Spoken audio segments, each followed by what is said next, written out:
I was lying in bed, feeling weak and sick, when my husband, Paul, smiled and said, "I only married you because you're the boss's daughter." I looked over at the scarves and gloves I had lovingly knitted for him, now tossed aside like they didn't matter. His words stung. He seemed so disappointed in me, and I knew I had to wake him up to reality. I chuckled at the thought of him realizing how wrong he was, thinking everything was going his way. My name is Kelly Riley. I've been married to Paul for 6 years now. We don't have any children, but we've been living happily together. Paul works a lot and is often away from home. Sometimes I feel lonely, but he always makes an effort to spend time with me on his days off, which helps me manage the loneliness. I met Paul through my father, who was his boss at the time. After we got married, Paul suggested that I become a stay-at-home wife. It seemed like a good idea to me, and I had plenty of time for myself. While supporting Paul, I started making friends with the neighbors, doing some exercise, and taking up sewing. I tried different things to fill my time, but sewing and knitting became my favorite hobbies. Every winter, I would knit scarves and gloves for Paul. My first few attempts weren't great, but I got better with time. Eventually, Paul even told me they were as good as the ones you could buy from a store. Hearing his kind words made me love sewing even more. I dreamed of one day sewing with our future child. I mentioned it to Paul, and he smiled, saying, "Maybe I'll join in and learn when the time comes." It was moments like these that made me feel happy in my life. I also made sure to take good care of the house and always spent quality time with Paul when he had days off. Thanks to his good salary, we had a comfortable life, and from the outside, I probably seemed very lucky. I had no complaints and thought we would continue living quietly like this, just the two of us, with hopes for a child in the future. But about 3 years ago, things started to change. One evening, I was waiting for Paul to come home, as I always did. Suddenly, I felt dizzy and collapsed. Paul had just returned from work and rushed me to the hospital. When I woke up, I found myself lying in a hospital bed. From the conversation between Paul and the doctor, I learned that my condition wasn't minor and would be something I'd have to deal with for the rest of my life. Thankfully, it wasn't life-threatening, but the doctor warned that it could happen again. They recommended I stay in the hospital until I was a bit stronger. Seeing that I was worried, Paul reassured me, "It looks like you'll be in the hospital for a while, but it's okay. I'll come visit whenever I have time off from work. We'll get through this together." He held my hand as he spoke, and his words eased my fear. With my supportive husband by my side, I believed that everything would be fine, even though there wasn't any real reason to think that. True to his word, Paul visited me almost every day after that. He held my hand, asked me how I was feeling, and tried to keep my spirits up. When I told him the hospital days felt long and boring, he brought me my favorite sewing tools. We would sit together, sewing and chatting about little things that happened during the day. Teaching my clumsy husband how to sew was especially fun, and it made me forget the boredom for a while. These happy moments in the hospital went on for about a year. Last winter, I made him another scarf as part of our yearly tradition. But after that, I noticed Paul started visiting less and less. Now, if he showed up once every few weeks, I considered myself lucky. At first, I thought he was just swamped with work, so I kept myself busy with sewing. I even started making a pair of gloves to surprise him the next time he came. The doctor told me I might be able to go home by the end of the year, so I planned to give Paul the gloves as a gift when I was discharged. I put all my love and effort into making those gloves, hoping they would help bridge the time we had been apart. But when Paul finally came to visit after a long absence, his reaction crushed me. I handed him the gloves, and instead of being happy, he looked at them with cold eyes and said, "Are you still making these? They're just becoming a nuisance now." Then, without a second thought, he handed me the scarf I had knitted for him last year, along with divorce papers. The scarf looked untouched, like he had never even worn it. "Has it been 3 years since you've been in the hospital? I heard you'll be discharged soon, but I can't keep taking care of you," he said. "We should get a divorce." I looked down at the divorce papers when I heard Paul's words. He had already signed them. I thought to myself, so, this is where we've ended up. To be honest, ever since he stopped visiting me regularly, I had considered the possibility of divorce more than once. I tried to push those thoughts away, convincing myself that he was just busy with work. But deep down, I knew better. The Paul the First knew would never ignore me, no matter how much work he had. If his job had really gotten busier, he would have told me. When he started disappearing without any explanation, I had a feeling this was coming. That's why, when I asked him why he wanted a divorce, I wasn't as upset as I thought I'd be. I wasn't trying to hold on to him. I knew I had probably become a burden to him. If the kind Paul the First used to know was now asking for a divorce, I figured I didn't really have a choice. But I was still curious. He had once promised we'd get through this together, so I wanted to know why he had changed his mind. When I asked, Paul responded, "Isn't it obvious? Ever since I married you, all I've had are problems. I'm sick of the scarves and gloves you give me every year. I only married you because you're the boss's daughter. How can I be expected to deal with you being sick on top of everything else?" He laughed in a way that felt like he was mocking me. It was as if all the joy I had found in our life together, all the talks we had about love, happiness, and loneliness, meant nothing to him. He made it clear that he thought I was a fool for believing in those things. He continued, "Who even wears a handmade scarf anymore without feeling embarrassed? Getting gifts like that is just annoying." As I listened to him, I glanced at his neck and noticed a high-end scarf I didn't remember giving him. Compared to the scarves I made for him, this one was obviously of much better quality. There was no point in comparing mine to that one. It made me wonder if he had ever actually worn any of the things I made for him. He must have hated them all along, and I just never realized it. After I was hospitalized, my father retired from the company shortly after. That meant Paul no longer had to pretend to care about me to stay in my father's good graces. Plus, having a sick wife might have been a convenient excuse for him at work. In the first year of my illness, he made a big show of visiting me whenever he could, balancing work and showing concern for me. I could easily imagine my father, before he retired, praising Paul at work, saying how hardworking he was while also taking care of his sick wife. Paul had built this image of being a caring husband, and his co-workers respected him for it. But now, it seemed that once my father retired, Paul didn't see any value in me anymore. The part of me that had once been useful to him had been realized, and now he no longer needed me. When I shared my thoughts, feeling sick inside, my husband looked surprised. Then he casually admitted, "Well, it did make work easier. When I mentioned you, everyone felt sorry for me and treated me well. If I worked a bit of overtime, they praised me for being responsible. And if I wanted time off, all I had to say was, 'My wife is sick,' and that was it." He said all of this without a hint of regret.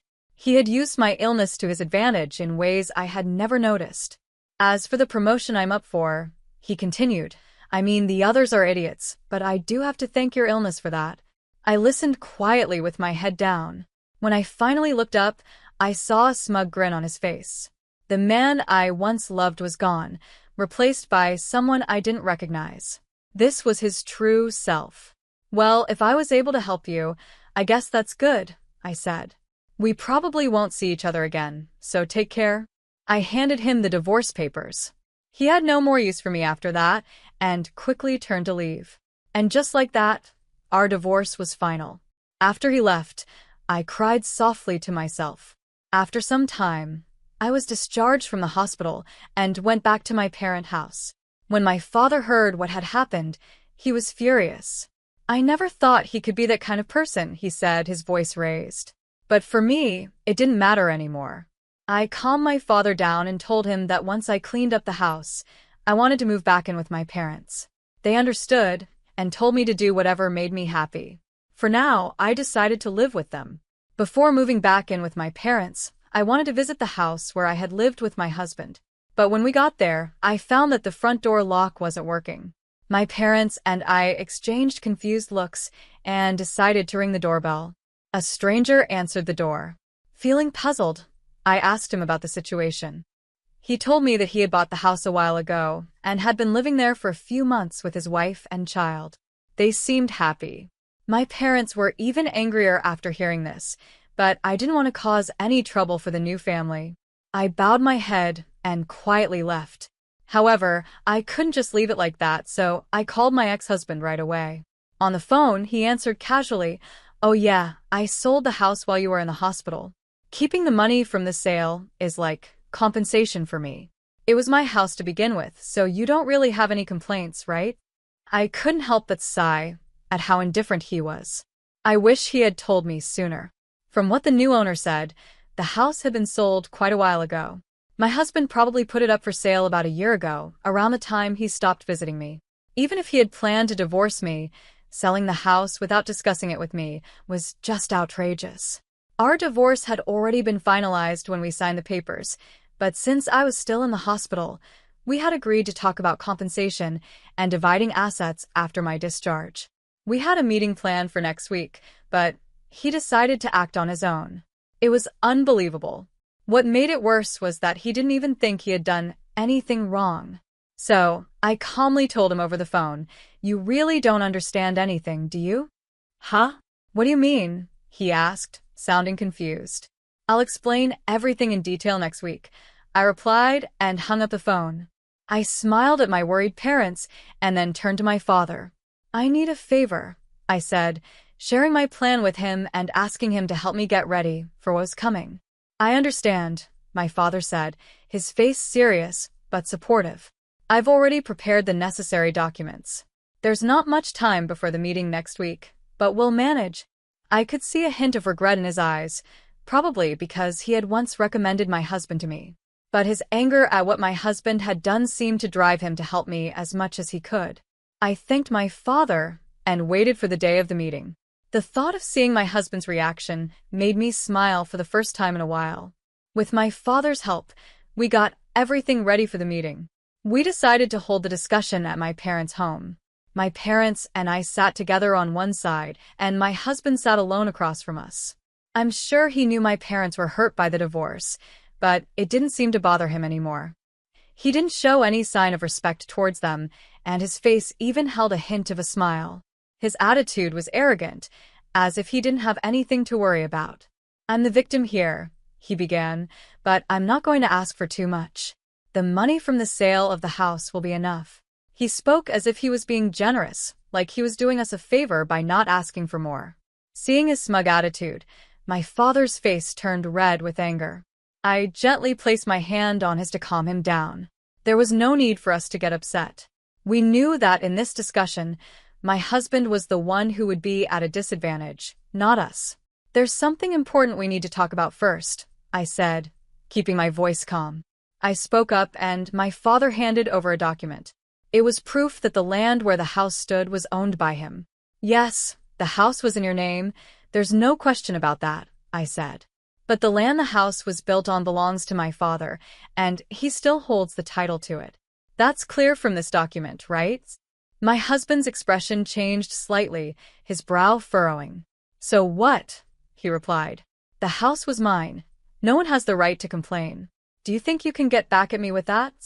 He chuckled, as if he found the whole situation ridiculous. I continued calmly. "It's true that the house was in your name, and legally, you could sell it. I'm sure you checked all of this before you sold the house, and there's no legal issue with your actions." My husband seemed confident, knowing there was no problem from a legal standpoint. "However," I said, "for the family who bought the house, this is a big issue. You sold the house, but since we still own the land, my father can charge them rent. That would definitely cause them trouble, don't you think? The situation isn't what they were led to believe." I paused before continuing. "Now, neither my father nor I intend to charge them rent or make them leave. But we also don't plan on just giving away the rights to our land for nothing. In that case, we would sell the land to the family. We wouldn't demand monthly rent, but it would be a problem for us if they didn't buy the land. My father gifted that land to us to live on, not for it to be handed over to strangers." I added, "And if they don't buy it, the family could sue you." As I said, the deal wasn't what they expected. Can you imagine their frustration? They thought they were buying their dream home, only to find out the land isn't theirs, and they now have more expenses. After we obtained proof of my father's ownership of the land, we went straight to the new family and explained the situation. Thankfully, they understood and agreed that if there was any trouble, it was the seller's responsibility. If things didn't go well with the negotiations, they made it clear they would sue my husband. When I saw my husband's face turn pale, I knew he finally understood the gravity of the situation. He realized that no matter what, this was going to cost him a lot of money because of his mistake. In a trembling voice, he asked, "What should I do then?"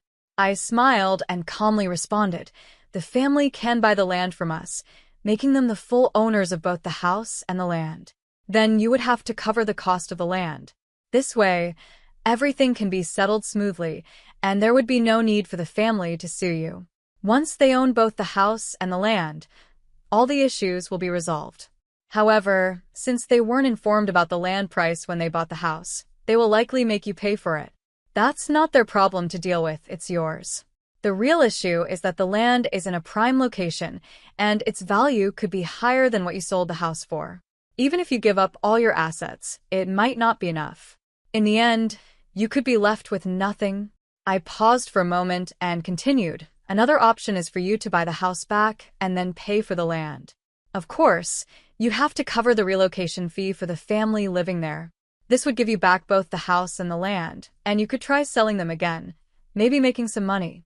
But after paying for everything, you probably won't end up with much, if anything at all. Whichever option you choose, you'll be at a loss," I added. "And let's not forget about alimony. Your actions have caused me a lot of mental distress, and I plan to ask for compensation for that. Keep that in mind." All this time, Paul had used me as a tool to help his career. Now that I understood this, I felt disgusted by everything he had done. I also planned to file for damages for the emotional harm he caused me. Even though it might be hard to prove and I might not win, bringing up these issues was important, especially considering the situation he's in now. Paul, now cornered, didn't seem to have the ability to fully process what was happening. It looked like all these things could become his reality soon. My father, seeing the opportunity, added, "Even though I'm retired, I still have many connections at the company. I've been talking to some of my old colleagues, and they've told me what you've been saying about my daughter and how you've treated her. People at work have lost all respect for you, Paul." With a cheerful smile, my father delivered this news, and I could see Paul finally grasping the seriousness of the situation. The status he had built by using me and the money he had gained from selling the house without my consent, none of that mattered anymore. "Now," I said, clasping my hands together with a smile, "let's discuss what comes next. We need to settle the division of assets, compensation, and the house." The smile I gave him now was different from any smile I had shown him before. This time, I was smiling more brightly than I had in a long time, feeling a sense of relief and power since our separation. "I hope you understand that your assets will be decided in this meeting," I continued. Paul could only force a laugh, but tears filled his eyes. The negotiations that followed were in my favor. Paul agreed to pay me alimony, and we also settled that he would pay for the land where the house stood. We later explained everything to the family who had bought the house, and in the end, everyone benefited from the agreement, except Paul. He lost everything. The rumors my father had started spread throughout the company, causing Paul to lose his reputation. His expected promotion was delayed as upper management raised concerns. The rumors continued, and soon Paul had no place in the company. My father later informed me that Paul had resigned. I guess you could call it karma.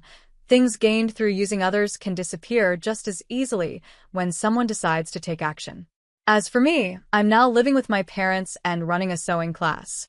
While my classes aren't packed, I've managed to earn a decent income thanks to the support of neighborhood women and children who attend. Even though I never had the chance to sew with my own children like I once dreamed of, I've realized that sharing what I love with others brings me real happiness.